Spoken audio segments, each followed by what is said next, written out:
చాలా రోజులైంది థియేటర్లో బాగా ఎంజాయ్ చేసి. సలార్ మూవీకి థియేటర్లో ఎంజాయ్ చేసాం కానీ ఫుల్ సాటిస్ఫై కాలేదు. కానీ చాలా రోజుల తర్వాత ఇప్పుడు అయ్యా కంప్లీట్ హ్యాపీ. హనుమాన్ మూవీ నిన్నే చూసా కానీ రివ్యూ చేయడం కుదరలేదు, అందుకే ఇప్పుడు చేస్తున్నా. ఇంతకీ హనుమాన్ మూవీ ఎలా ఉందో ముందు చెప్పు అని అంటే మూవీ మాత్రం goose bumps guarantee. Hanuman movie ఇవి కాంపిటీషన్లో వస్తుందిగా, ఏమవుతుందో అనుకున్నా. కానీ హనుమాన్ మూవీని కొట్టే సినిమా ఈ సంక్రాంతికి రాదు అనేలా ఉంది మూవీ. చాలామంది రివ్యూస్ ఇచ్చేవాళ్ళు హనుమాన్ మూవీ బాగాలేదు, యావరేజ్ మూవీ అని అంటున్నారు. అందరు కాదు, కొందరే. కానీ మూవీ మాత్రం చాలా బాగుంది. మీరు అవేమి నమ్మకండి. కొన్ని సీన్స్కి అయితే goose bumps guarantee. Goose bumps కాదు, అంతకు మించే అని చెప్పాలి. మూవీలో వచ్చే హనుమాన్ రిఫరెన్స్కి ఇచ్చే ఎలివేషన్స్కి మాటలు లేవు. ప్రతి ఒక్క ఇండియన్ చూడాల్సిన సినిమా ఇది.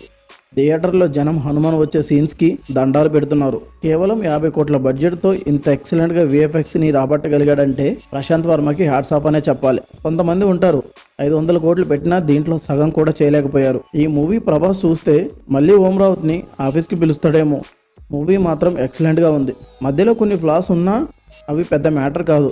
మూవీలో మీరు ఊహించినవి, ఎక్స్పెక్ట్ చేయనివి చాలా ఉన్నాయి. మెయిన్గా మూవీలో వచ్చే హనుమాన్ రిఫరెన్సెస్ కోసం ఈ మూవీకి వెళ్ళొచ్చు. నాకు ఇంకా ఈ మూవీ ఇచ్చిన ఎక్స్పీరియన్స్ ఇంకా కళ్ళ ముందే ఉంది. లాస్ట్ క్లైమాక్స్ అయితే మెంటల్ ఎక్కించింది. సెకండ్ పార్టీకి కూడా హింట్ ఇచ్చారు. పర్ఫార్మెన్స్ విషయానికి వస్తే తేజస్ సజ్జా సెటిల్ పర్ఫార్మెన్స్ ఇచ్చారు. హనుమంత్గా కరెక్ట్ గా సెట్ అయ్యాడు. హీరోయిన్ కూడా బాగా చేసింది. హనుమంత్కి అక్కగా వరలక్ష్మి శరత్ కుమార్ గారు యాక్ట్ చేశారు. ఆమె కూడా మంచి పర్ఫార్మెన్స్ ఇచ్చింది. విలన్ వినయ్ కూడా బాగానే చేశాడు. మూవీలో కామెడీ కూడా చాలా బాగుంది. గెటప్ సీను సత్య కామెడీ అయితే వేరే లెవెల్ ఉంది. మూవీకి మెయిన్ పిల్లర్స్ వచ్చేసి Prashanth Varma direction and music కూడా చాలా బాగుంది. హనుమాన్ సీన్స్ కు వచ్చే బ్యాక్గ్రౌండ్ స్కోర్ అయితే చాలా బాగుంది. డైరెక్టర్ ఈ మూవీని తీసిన విధానం చూసి ఒకటే చెప్పొచ్చు, ఆయన ఇమాజినేషన్ నెక్స్ట్ లెవెల్ అని. కేవలం 50 కోట్ల బడ్జెట్ తో ఈ రేంజ్ లో తీసాడంటే 100-200 కోట్లు పెట్టి తీస్తే ఏ రేంజ్ లో ఉంటుందో చూద్దాం. జయ హనుమాన్ ఏ రేంజ్ లో తీస్తాడో.